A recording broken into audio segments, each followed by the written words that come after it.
Ezra chapter 7. Dumating si Ezra sa Jerusalem. After na maraming taon, nung si Artaxerxes ang hari ng Persia, may isang lalaking tinatawag na Ezra. Anak siya ni Seraya, na anak ni Azariah, na anak ni Hilkiah, na anak ni Shallum, na anak ni Zadok, na anak ni Ahitub, na anak ni Amaraya, na anak ni Azariah, na anak ni Meraioth, na anak ni Zeraya, na anak ni Uzi, na anak ni Buki, na anak ni Abishua, na anak ni Phinehas, na anak ni Eleazar, na anak ni Aaron, the chief priest. Si Ezra ay teacher na expert sa law ni Moses na binigay ni Lord na Diyos ng Israel. Binigay ng hari kay Ezra ang lahat ng nirequest niya kasi bless siya ni Lord na Diyos niya. Dumating siya galing Babylonia at pumunta sa Jerusalem kasama ang ilang mga Israelites, mga priests, Levites, mga musicians, guard at mga nagsaserve sa temple. Nangyari ito noong 7 taon ng paghahari ni Artaxerxes. Umalis Babylonia noong unang araw ng unang buwan at sa tulong ng Diyos, narating nila ang Jerusalem noong unang araw ng 5 buwan. Ginugol ni Ezra ang buong buhay niya sa pag-aaral ng law ni Lord. Sinusunod niya yon at tinuturo sa Israel ang mga utos at batas nito. Ang sulat ni King Artaxerxes kay Ezra. Ito ang laman ng sulat na binigay ni King Artaxerxes kay Ezra na priest at teacher ng law na maalam sa mga utos at batas na binigay ni Lord sa Israel. Galing kay Artaxerxes na hari ng lahat para sa priest na si Ezra na expert sa law ng Diyos ng langit. Inuutos ko sa buong kaharian ko na payagan ang lahat ng Israelites, mga priests at mga Levites na gustong sumama sa iyo sa Jerusalem. Nag-decide ako at ang 7 advisors ko na papuntahin ka sa Jerusalem at Judah. I-check mo kung sinusunod ba nila doon ang kautusan ng Diyos nyo na pinagkatiwala sa iyo. Dalhin mo yung mga gold at silver na gusto naming ibigay ng mga advisors ko para sa Diyos ng Israel na ang temple ay nasa Jerusalem. Dalhin mo din yung lahat ng silver at gold na nakolekta mo sa buong probinsya ng Babylonia at yung mga offering ng mga tao at ng mga priest para sa temple ng Diyos nila sa Jerusalem. Gamitin mo ng maayos ang perang ito na pambili ng mga toro, lalaking tupa, batang tupa, mga butil at wine. I-offer mo ang mga ito sa altar ng temple ng Diyos na nasa Jerusalem. Pag may natirang silver at gold, gamitin mo yon sa kung anong mabuti sa tingin nyo ng mga kababayan mo at kung ano ang gusto ng Diyos nyo. I-present mo sa Diyos sa Jerusalem yung lahat ng mga gamit na binigay sa iyo para sa pagsaserve sa temple. Para naman doon sa iba pang kailangan sa temple, pwede kang kumuha sa pondo ng kaharian. At ako, si King Artaxerxes ay nag-uutos sa mga treasure sa west ng Euphrates na ibigay niyo agad ang mga kailangan ni Ezra na priest at expert sa law ng Diyos ng langit. Ibigay niyo ang lahat ng hingin niya, kahit hanggang 3,500 na kilo ng silver, 100 na basket ng wheat, 550 na galon ng wine, 550 na galon ng olive oil, at kahit gaano pa karaming asin ang kailangan nila. Gawin niyong maigi ang lahat ng utos ng Diyos ng langit para sa temple niya, para sure na hindi siya magagalit sa akin at sa mga susunod pang hari. Hindi kayo pwedeng maningil ng tax sa mga priest, Levite, musician, guard, servant, o kahit sino pang nagtatrabaho sa temple na ito ng Diyos. Ikaw naman, Ezra, gamitin mo ang talinong binigay sa iyo ng Diyos mo. Mag-appoint ka ng mga official at mga leader na mamamahala sa mga tao sa west ng Euphrates. Piliin mo yung mga may alam sa law ng Diyos mo. Ituro nyo ang law na yan sa lahat ng hindi nakakaalam nito. Kung may susuway sa utos ng Diyos mo sa utos ko, dapat siyang parusahan agad, patayin, ipatapon, kunan ng ari-arian o kaya ipakulong. nagpuri si Ezra sa Diyos. Sinabi ni Ezra, "Praise the Lord, ang Diyos ng mga ninuno natin."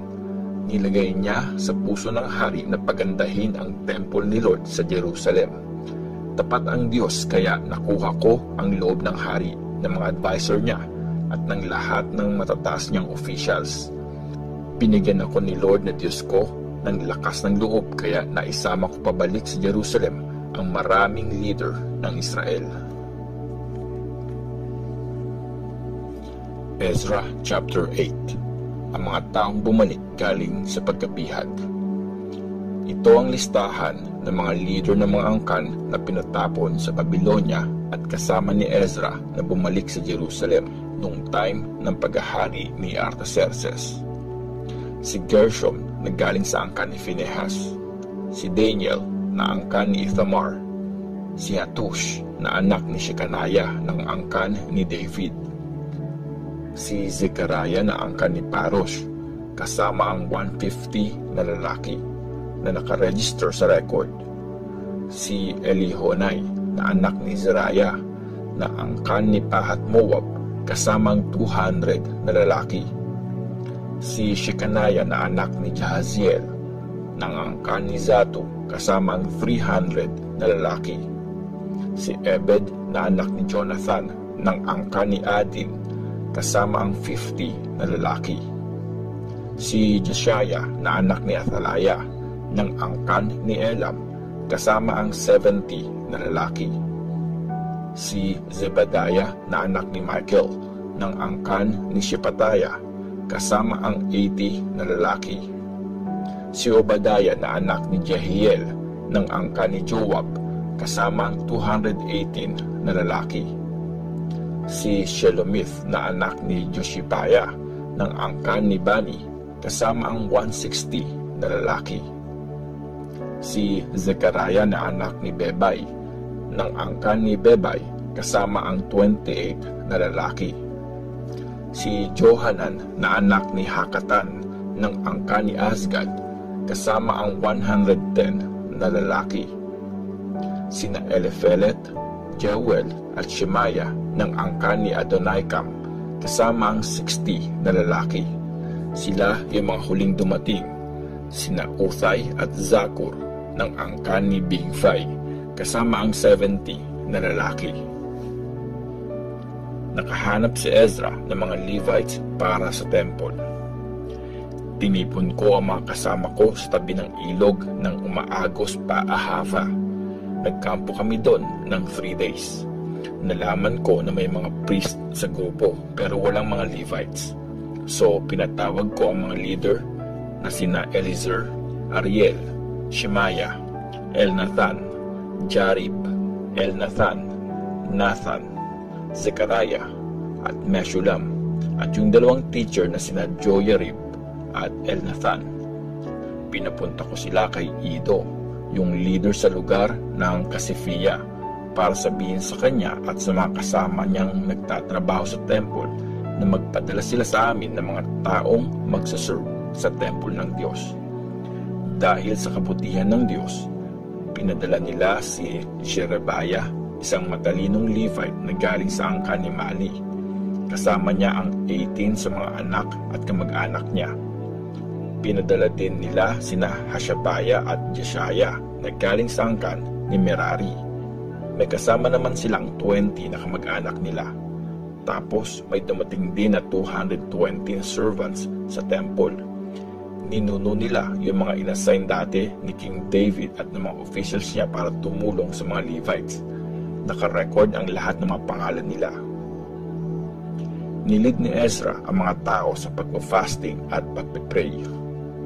Doon sa may Ahava River, inutos ko na mag-fasting kaming lahat at maging humble sa harapan ng Diyos para maging ligtas ang paglalakbay namin at ingatan niya kami, yung mga bata at lahat ng mga ari-arian namin.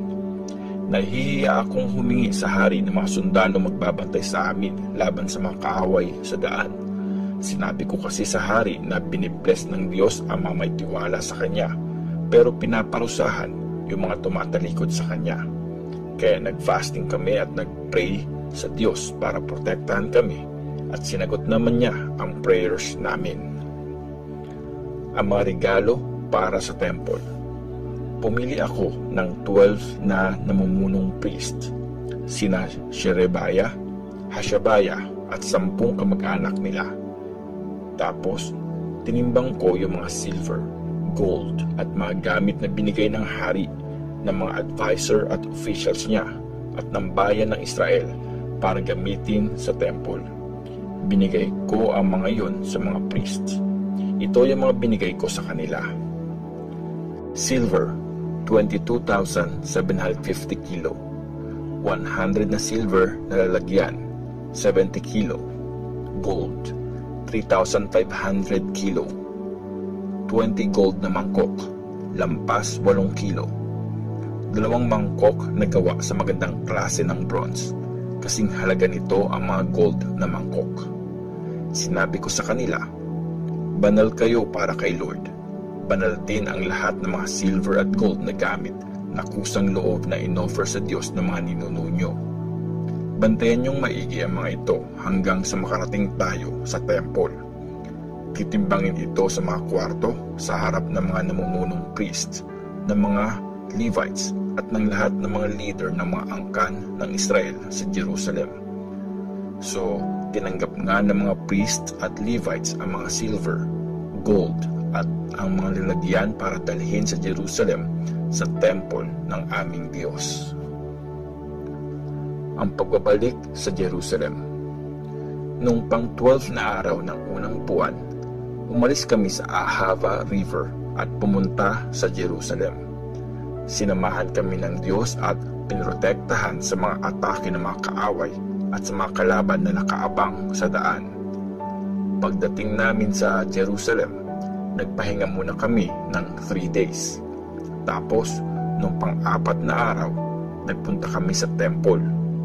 Tinimbang ang mga silver, gold at ang mga lalagyan at tinurn over ang mga ito kay Meremoth, ang priest na anak ni Uriah.